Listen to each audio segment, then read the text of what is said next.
Assalomu alaykum, hurmatli Qonun 101 kanal kuzatuvchilari. Bugun O'zbekiston Respublikasi Konstitutsiyasining 22-bobiga keldik.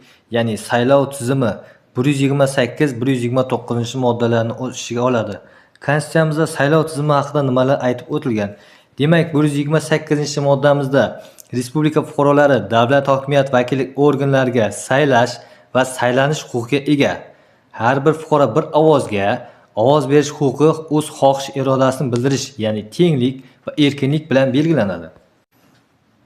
O'zbekiston Respublikasi Prezident saylovi O'zbekiston Respublikasi Oliy Majlisining Qonunchilik palatasiga hamda Qoraqalpog'iston Respublikasi Jo'qorg'i Kengashiga, viloyatlar, tumanlar, shahar va davlat hokimiyat vakillik organlariga saylov tegishlicha ularning konstitutsiyaviy vakolat muddati tugagan yilda hamda oktyabr oyining 3-10 kunligining 1-yakshanbasida o'tkaziladi.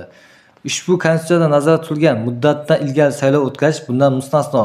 Ya'ni saylovlar umumiy, tenglik, to'g'ridan-to'g'ri saylov huquqi asosida yashirin ovoz berish yo'li bilan o'tkaziladi.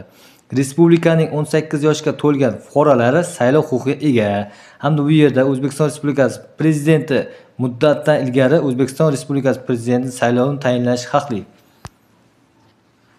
Ya'ni Oliy Majlis Senat a'zolari, Qoraqalpog'iston Respublikasi Jo'qorg'i Kengashi, viloyatlar, tumanlar, shahar davlat hokimiyat vakillik organlari deputatlarining tegishli qo'shma majlislarida mazkur deputatlar saylangandan so'ng 1 oy ichida ular orasidan yashirin ovoz berish yo'li bilan saylanadi.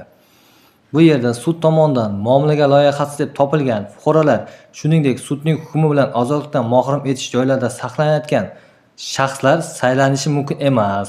Va yuqorida ko'rsatib o'tilganday sudning hukmi bilan muomalaga layoqatsiz hamda o'ta og'ir jinoyatlar sodir etganlik uchun sudning hukmiga ko'ra ozodlikdan mahrum etish joylarida saqlanayotgan shaxslar saylovda ishtirok etish huquqidan faqat qonunga muvofiq sudning qarori asosida mahrum etilishi mumkin. Bunda har qanday hollarda fuqarolarning saylov huquqini to'g'ridan-to'g'ri yoki bilvosita cheklashga yo'l qo'yilmaydi. Respublika fuqarolari bir vaqtning o'zida 2 dan ortiq davlat hokimiyat vakillik organlarining deputati bo'lishi mumkin emas. Saylov o'tkazish tartibi qonun bilan belgilanadi.